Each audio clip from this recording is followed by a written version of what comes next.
Hello students, I am mentor N.K. Kamath, chemistry. Okay. Dear students, I am just going to discuss about structure of atom. बच्चों हम आज structure of atom के बारे में आपको बताने जा रहे हैं। सबसे पहले एटम।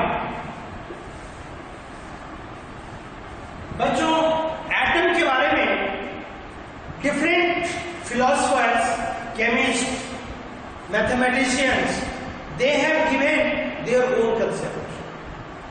कैसा concept दिया है इन्होंने? सबसे पहले महर्षि Kanad, he was not the chemist, he was not the scientist, he was a philosopher. वो philosopher थे। उन्होंने कहा atom is the smallest particles. Smallest or tiny particles. ये बच्चों किसने दिया था? महर्षि कणाद।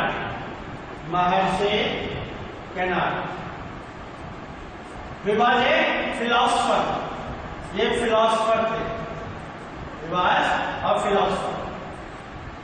इन्होंने कहा एटम जो है ये बिल्कुल स्मॉलेस्ट यानी बहुत छोटा पार्टिकल है, बहुत छोटा। इसी की थ्योरी को John Dalton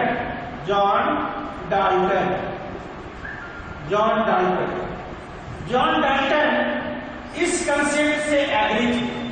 He was agree with that concept. Which concept? Atom is the smallest particle. Okay बच्चों? बट जॉन डाल्टन इसने एक अपना एक अलग व्यू दिया। इन्होंने इस बात से एग्री किया atom is the smallest particle and he has given his own view. What was the view? It is indivisible.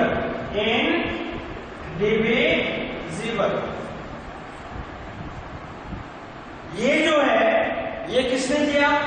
John Dalton ने। It is indivisible. ओके बच्चों, अब इसके बाद क्या होता है? जब कोई साइंटिस्ट, कोई फिलोसफर कोई नई लॉजिक, नई थ्योरी देते हैं तो फिर वो सही है कि नहीं है ये करने के लिए सामने वाले को स्टडी करनी होती है। लेकिन जॉन डाल्टन का ये जो कंसेप्ट था इंडिविजुअल का, ये कुछ समय के बाद after some years it has failure, ये फेल हो गया और ये माना गया नहीं एटम डिविजिबल है, it can be subdivided. Okay, it is made by the many tiny particles and that particles is known as fundamental particles. आज जो हमने मेनली बच्चों हमको पढ़ना है वो फंडामेंटल पार्टिकल्स जो एटम का कंस्टिट्यूशन है, यानी एटम जो है, एटम में ये तीनों इलेक्ट्रॉन, प्रोटॉन और न्यूट्रॉन, ये तीनों पार्टिकल्स मौजूद होते हैं और इसीलिए इन तीनों पार्टिकल को क्या कहा गया? Fundamental particles. Dear students, one more thing I would like to tell you. बच्चों फंडामेंटल ये वर्ड ही ऐसा है जो हमें पता चल रहा है, जो कहीं न कहीं आपको ऐसा नहीं लगता तो केमिस्ट्री यहीं से स्टार्ट होने वाली है। बच्चों कोई बिल्डिंग में बना रहे हैं, कोई एक बिल्डिंग का फाउंडेशन करते हैं, पहले क्या बनाते हैं? फाउंडेशन बनाते हैं। हमारा क्या आपने कभी देखा तो पहले छत बन गई हो बाद में फाउंडेशन बन रहा हो? नेवर।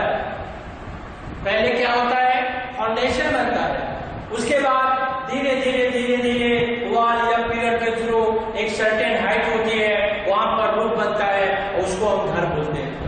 ठीक उसी तरह से पूरे केमिस्ट्री में इलेक्ट्रॉन, प्रोटॉन और न्यूट्रॉन फंडामेंटल पार्टिकल का रोल प्ले करने वाले हैं। ओके, और इनका जो एटम होता है इसमें इलेक्ट्रॉन, प्रोटॉन और न्यूट्रॉन की अवेलेबिलिटी होगी। ओके, यानी इलेक्ट्रॉन, प्रोटॉन, न्यूट्रॉन जो हो गया बच्चों, ये हो गया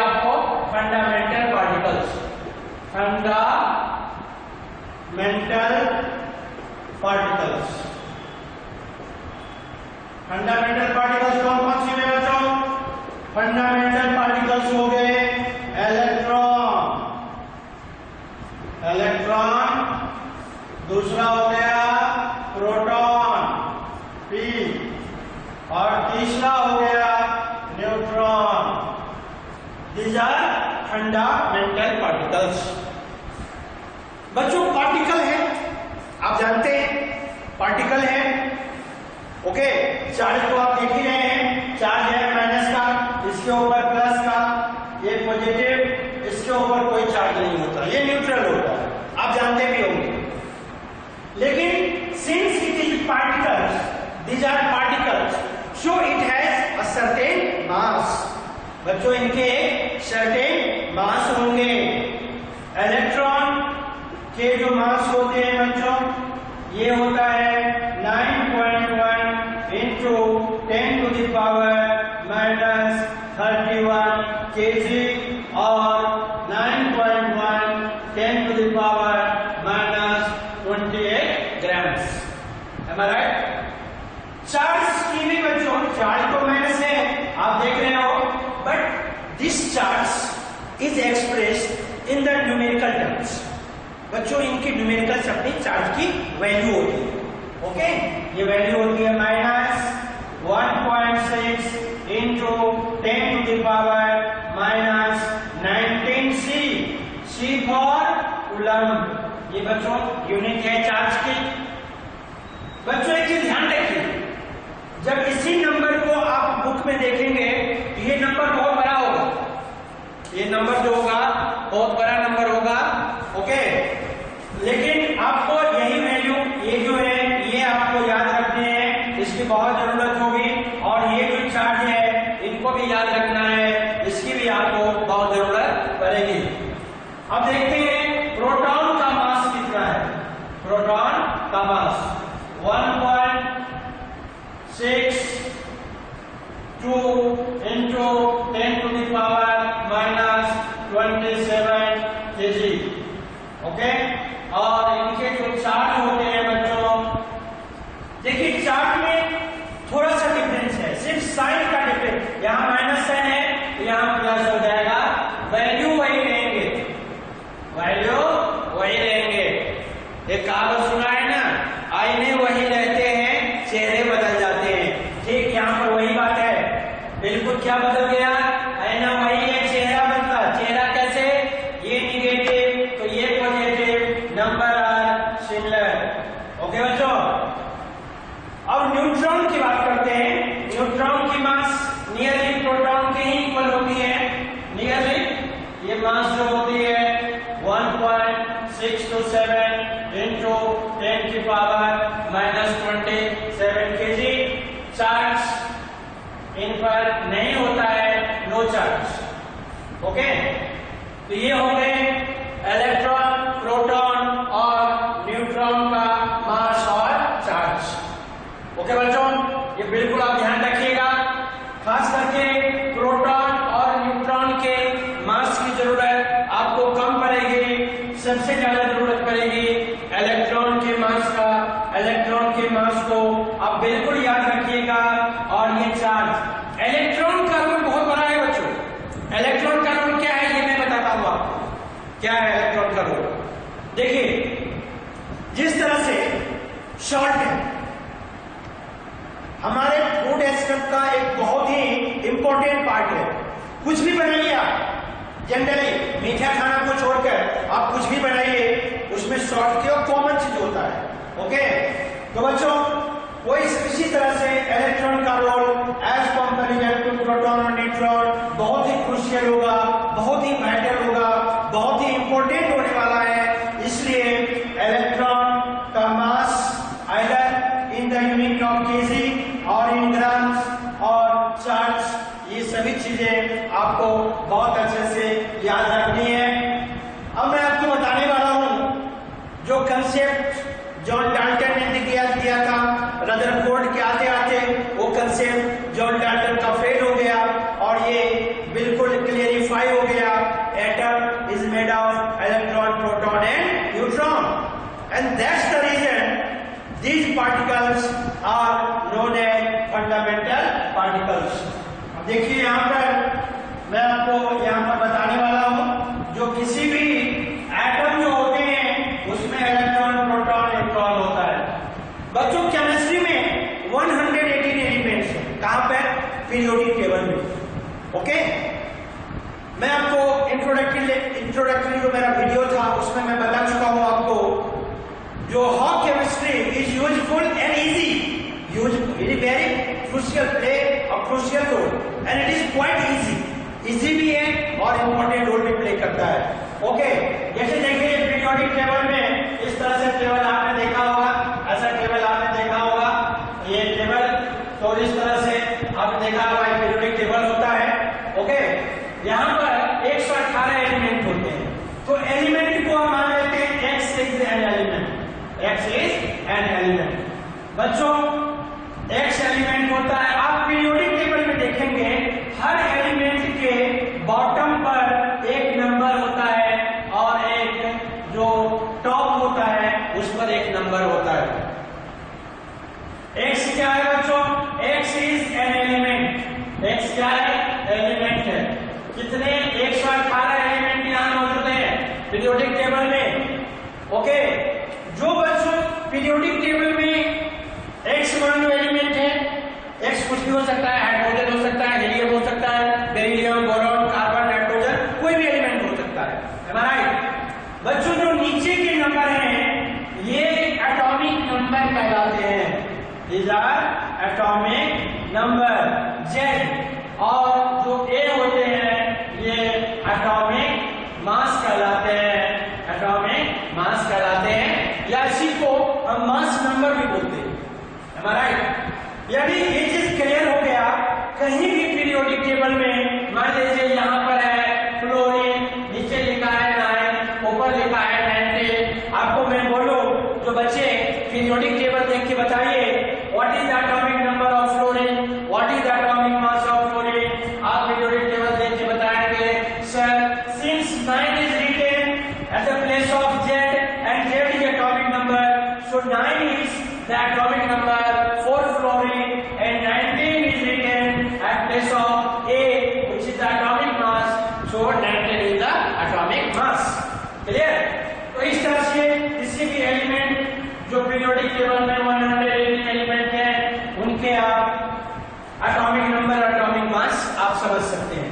अब हमने आपको बताया जो एटम जो होते हैं उसमें इलेक्ट्रॉन भी होता, प्रोटॉन भी होता और न्यूट्रॉन भी होता। Am I right? लेकिन ऐसे तो कहने से नहीं होगा, हमें बताना पड़ेगा, हमें कैलकुलेशन करना पड़ेगा, हमें प्रूव करना पड़ेगा जो how atom constituted made by electron, proton and neutron, where they are located, what is the role of electron, what is the role of proton, what is the role of neutron in atom, and what is its exact location. Am I right?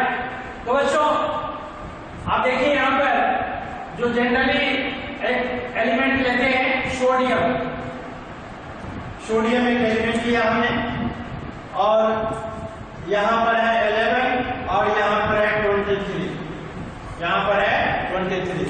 बच्चों क्या बता सकते हैं 11 क्या है? It is its atomic number, atomic number. 23 क्या है बच्चों? It is its atomic mass, atomic mass. हम प्रूव क्या करने चले हैं? हम ये प्रूव करने चले हैं जो एटम में इलेक्ट्रॉन भी होते, प्रोटॉन भी होते और न्यूट्रॉन भी होते। थोड़ी सी यहां से मैं आपको रदरफोर्ड एटॉमिक मॉडल में लेके जाऊंगा जो सभी बच्चे 9th और 10th में पढ़ लेते हैं। बच्चों रदरफोर्ड ने देखा था, आपने देखा था जो किसी भी एटम का जो सेंटर होता है जिसको हम क्या कहते हैं? न्यूक्लियस। क्या कहते हैं इसको? न्यूक्लियस, जिसको कहते हैं हम न्यूक्लियस। ये क्या है बच्चों? It is nucleus. किससे बना है? प्रोटॉन और न्यूट्रॉन से। और इलेक्ट्रॉन जो होते हैं उनके चारों तरफ रिवॉल्व करते हैं, मूव करते हैं। ठीक उसी तरह से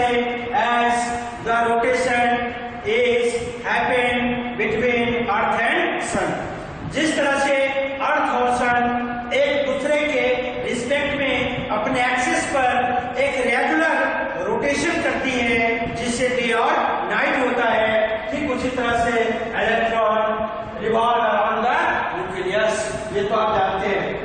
तो बच्चों यहां पर है इलेक्ट्रॉन, ये भी है इलेक्ट्रॉन, ये भी है इलेक्ट्रॉन, और सेंटर में है nucleus.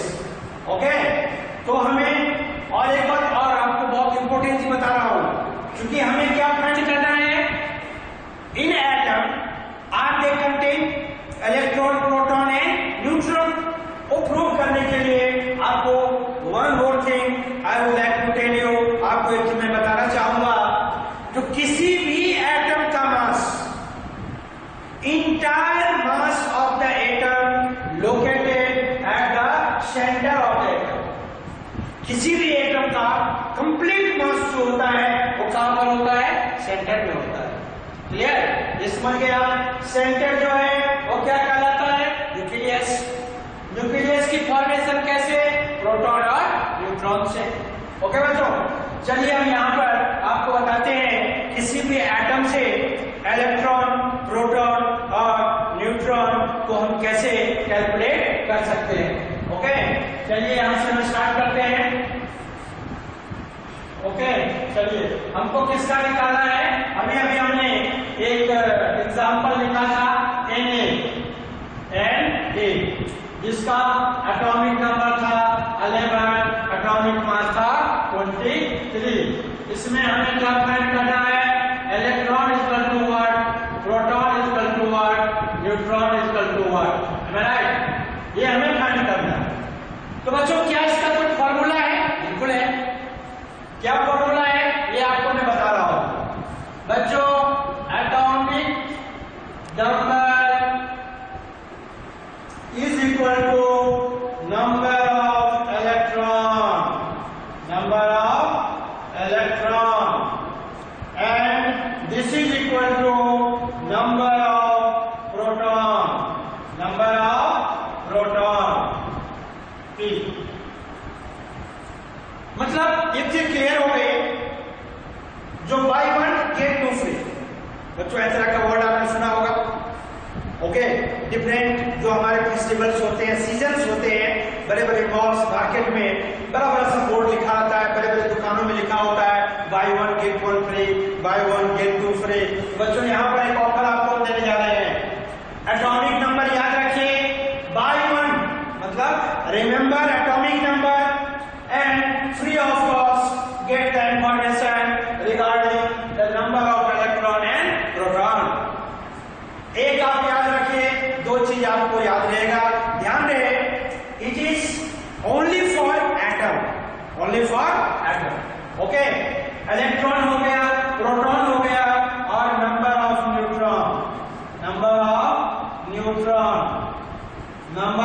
Neutron, this is equal to mass number बच्चों, जिसको आप एटॉमिक मास भी कहते हैं, वही मास नंबर है, माइनस नंबर ऑफ प्रोटॉन। इसको मैं और इजी कर देता हूं, और इजी। यहां पर आपको फिर प्रॉब्लम हो जाएगी, यहां पर फिर से प्रोटॉन आ गया, कोई बात नहीं। आप क्या करिए, एटॉम के केस में एटॉमिक मास में से एटॉमिक नंबर को माइनस कर दीजिए। जैसे ही बच्चों एटॉमिक मास, ये दोनों सेम है, ये दोनों सेम है, क्योंकि आप जानते हो ना बच्चों, ये जो नंबर ऑफ प्रोटॉन है, ये जो नंबर ऑफ प्रोटॉन है, ये किसके इक्वल है? Atomic number. Right? Number of proton जो किसके इक्वल है? नंबर ऑफ प्रोटॉन के। Therefore it can be happen here. Okay, तो now electron, proton and neutron everything has been calculated, सभी चीज कैलकुलेट हो गई है। अब यहां पर मैं आपको बताने वाला हूं जो how can we calculate the number of electron, proton and neutron from sodium. चलिए बच्चों, इलेक्ट्रॉन को फाइंड करते हैं। इलेक्ट्रॉन को कैसे फाइंड करेंगे? ये आपको पता ही नहीं क्या है। This is atomic number, this is atomic number. What is this? This is atomic mass. ये atomic mass है। ओके, चलिए अब हम सोडियम में, ये जो सोडियम है जिसका एटॉमिक नंबर 11 है, एटॉमिक नंबर 23 है, इसमें हम सर्च करेंगे